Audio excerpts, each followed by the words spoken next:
we will rise from below. We will rise, we will rise from below.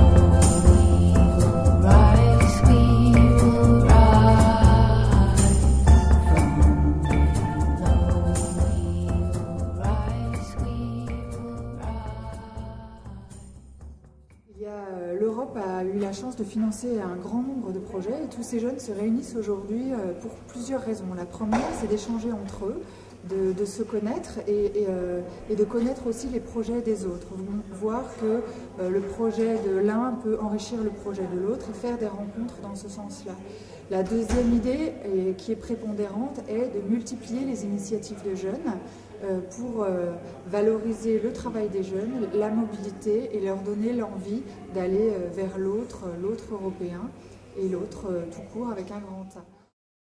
À la base, on a monté ça pour pouvoir facturer les captations qu'on faisait, pour pouvoir produire nos courts-métrages et ensuite on a découvert qu'on pouvait transmettre notre savoir en faisant des ateliers vidéo. Et ce qui nous a beaucoup plu dans cette idée, c'était de sensibiliser les jeunes à la manipulation des images, de voir qu'une image n'est pas forcément vraie, n'est pas forcément juste et comment on peut apporter quelque chose de l'ordre du sensible dans une image afin de mieux transmettre son discours. On monte un projet actuellement qui a été initié à la suite d'un échange de jeunes en Roumanie sur le thème des stéréotypes et plus particulièrement concernant les Roms, enfin la population Rome, donc en Europe. Et suite à ce projet, on a rencontré des super partenaires donc de Pologne, d'Allemagne, d'Italie, de Norvège, avec lesquels on a décidé de créer un projet en France qui va traiter du thème de l'exclusion sociale en général. Je suis directeur pédagogique de l'association Slam Tribu, basée à Reims, et donc qui travaille autour du slam en tant que discipline artistique, mais surtout en tant qu'outil pédagogique. Le but était de réunir 12 représentants de chaque pays, identifiés soit comme étant des vainqueurs de compétitions nationales, soit vainqueurs de scènes de sélection spécifiques s'il n'y avait pas de compétition nationale dans le pays, pour les regrouper tous au même endroit pour en faire un tournoi. Ceci étant en fait une vitrine qui nous permettait surtout de ramener des Européens au même endroit, de pouvoir commencer à discuter, à créer des espaces d'échange sous prétexte de notre discipline, mais ensuite effectivement sur d'autres choses, sur le terrain social, sur le terrain culturel et commencer à mettre en place une série d'échanges, faire rencontrer aussi le public scolaire avec lequel on pouvait travailler, mettre en place aussi des échanges pédagogiques, créer des ateliers européens en coopération, notamment avec un slameur français et un slameur allemand, faire rencontrer aussi avec le public, créer des espaces de rencontre entre les gens d'origine, de pays différents, pour justement donner l'occasion de faire tomber la dernière barrière qui nous reste, qui finalement est celle de la langue, puisqu'on a réussi à faire sauter celle de la communication dans nos scènes. On est venu donc à cette rencontre de l'Agence nationale sur les initiatives de jeunes.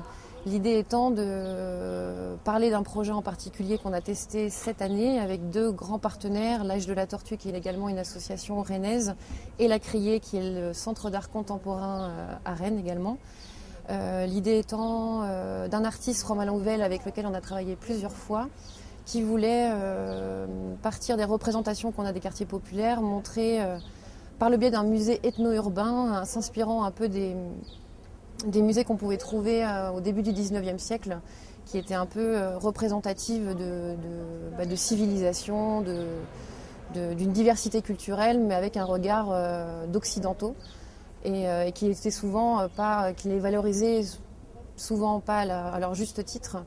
Et on se rend compte malheureusement encore aujourd'hui que les quartiers populaires souffrent de cette colonisation passée, et qu'il y a encore beaucoup de stigmatisation dans ces quartiers populaires. Et on voulait ouvrir la parole à ces personnes qui la vivent, qui la nourrissent et montrer la diversité, la richesse, j'ai même envie de dire, culturelle, qui sont vraiment présents sur ces quartiers. J'ai vu que j'y passais du temps, qu'au bout d'un moment, les ACDIC n'allaient plus suffire, donc il fallait trouver un emploi aidé, donc apporter des ressources propres à l'association, donc finalement ça a aidé à développer l'activité. Ça m'apporte une impression de liberté, d'être son propre patron, même si tu fais 40 heures par semaine, tu les fais pour toi, tu les fais pour ton projet, tu les fais pour quelque chose qui te tient, et du coup ça change tout quand même dans la notion de liberté. Et la notion de liberté aussi, elle est dans les projets que tu veux faire, c'est-à-dire tu as envie de faire ça, tu le mets en place, et voilà, c'est toi qui choisis ce sur quoi tu travailles, c'est toi qui choisis avec qui tu travailles, voilà, c'est une espèce d'indépendance que j'ai réussi à acquérir et que je me bats toujours pour avoir. Mais voilà, je pense que globalement, puis bien sûr, tu apprends sur le tas. Donc voilà, mais j'avais déjà travaillé pour d'autres. Donc au niveau de l'apprentissage, au niveau de la méthodologie, c'est aussi les autres qui m'ont apporté ça. Déjà, c'est quand même assez gratifiant de se rendre compte qu'au début, on n'avait qu'une petite idée et que finalement, en avançant petit à petit, un truc qui prend forme et qu'on imagine vraiment bien concrètement et voilà, c'est assez génial de voir que c'est possible quoi, de réaliser un truc quand même à une certaine échelle. Voilà, donc ça, c'était vraiment pas mal. Et puis, beaucoup de rencontres du coup, parce qu'il y a besoin d'aller chercher des partenaires, beaucoup de communication. Des progrès en anglais. C'est vraiment une idée collective et le fait de se dire tout seul, non, mais ensemble, oui. Et le fait justement de venir de milieux très différents, avec des compétences différentes, de mettre tout ça en commun, on s'est dit que finalement si. Ça, tous ensemble, on était capables de le faire. J'ai envie de dire que j'ai eu la chance de me casser un peu la gueule, pour être un peu vulgaire. Quand j'étais plus jeune, j'ai grandi dans un quartier populaire de région parisienne, dans le 95, dans le Val d'Oise, où j'étouffais beaucoup. J'ai eu du mal à grandir et à trouver ma place en tant que citoyenne. Et je me suis rendu compte que j'avais aussi un avis et qu'il me manquait peut-être de la connaissance pour argumenter mes positions politiques et philosophiques d'ailleurs. Et c'est grâce à des rencontres, en fait, grâce à des gens qui m'ont donné envie de m'investir parce que ça me permet en fait de me réaliser en tant que femme, en tant que femme et en tant que professionnelle. Et du coup, je sais que mon projet professionnel, je le vois comme un engagement et je sais que ça me booste à supporter les nouvelles quotidiennes et à me dire que je mets ma petite pierre à l'édifice pour faire que demain soit plus agréable qu'hier. Les premiers jours du projet, j'ai arrêté de dormir la nuit. Je pouvais plus tenir, il y avait trop d'échéances, j'arrivais pas à me calmer, à me dire ok c'est bon, ça va passer, demain on a un truc, demain on a encore un autre truc, après on a encore un autre truc, la semaine prochaine il y a encore d'autres trucs. Mais d'un autre côté, ça a donné un sens à ma vie, très clairement. Ça a été du jour au lendemain, voilà, j'étais plus le mec qui allait à l'université parce que voilà, on m'avait dit d'aller à l'université, parce que c'est bien d'aller à l'université, d'avoir un diplôme. J'étais devenu voilà, une personne qui faisait quelque chose, qui allait changer quelque chose et qui allait bouger, quoi, faire tout simplement bouger les choses. Ça m'a donné, je pense que ça m'a vraiment donné un sens de mission, quoi. Un truc à faire, voilà. J'avais enfin quelque chose à faire qui valait le coup, quoi. Vraiment l'élément déclencheur, ça a été vraiment ce voyage en Roumanie. Parce que moi je connaissais absolument pas en fait le programme Jeunesse en Action, tout ça. On m'a demandé un peu par hasard d'accompagner 5 jeunes en Roumanie. Donc je me suis retrouvée leader de ce projet. J'y suis allée sans trop savoir et il se trouve que c'était super bien. Voilà. Et du coup, l'envie avec les jeunes avec qui j'étais, l'envie de refaire ça nous quoi aussi et de permettre à d'autres. C'est-à-dire que comme nous, ça nous a donné envie de créer, de faire quelque chose. On s'est dit, on a à nouveau envie de transmettre cette envie-là à d'autres personnes, quoi. Finalement, je suis quand même très seule. Et être seule, c'est quand même dur, surtout quand on se prend des revers, quand on n'a pas les subventions qu'on voulait, quand on a des noms au téléphone à la suite. Du coup, oui, c'est dur, c'est fatigant, c'est usant. Mais en même temps, j'ai envie de rien faire d'autre, quoi. Quand je me dis, vas-y, retourne chez un employeur, et là, ça fait non tout de suite, quoi.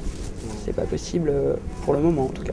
Donc ça m'a enrichie, je me sens grandie chaque jour par des personnes, des femmes, des hommes, mais beaucoup de femmes aussi, parce que il y a beaucoup de familles aussi monoparentales sur le quartier, et je me rends compte à quel point elles ont une rage de vivre incroyable et qui me booste, me nourrissent. Ça a remis en question beaucoup de représentations que j'avais moi-même aussi. On se rend compte à quel point on a tous des idées reçues sur plein de choses, sur notre propre éducation qu'on a pu avoir, et que du coup, quand on va à la rencontre des gens, ça nous permet d'ouvrir nos horizons, d'ouvrir nos représentations, d'ouvrir nos propres réflexions sur le monde, et c'est comme ça qu'on s'enrichit, qu'on ouvre les champs du possible, qu'on ouvre des possibilités de vivre ensemble. C'était des belles phrases qu'on n'arrête pas de lire un peu partout, mais qui au quotidien ne sont pas vraiment réalisées, mais c'est ces micro-actions du quotidien qui sont pourtant là, pas assez montrées, pas assez diffusées aux informations qui sont souvent des faits divers pour nous rendre encore plus coupables de choses qu'on ne maîtrise pas du tout.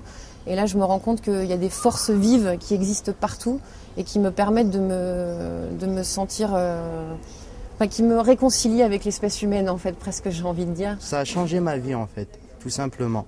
Pourquoi ? Parce que quand je suis rentré dans cette association, je me suis fait influencer par des jeunes de mon âge en me disant « Mohamed, il faut que tu restes ici, ça va te changer ta vie tout simplement. » Comme on dit par exemple, être bénévole, c'est donner et un jour ou l'autre recevoir.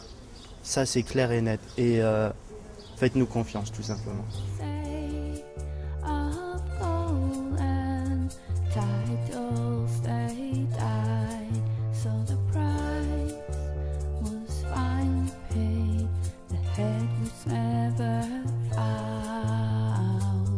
From below we will rise, we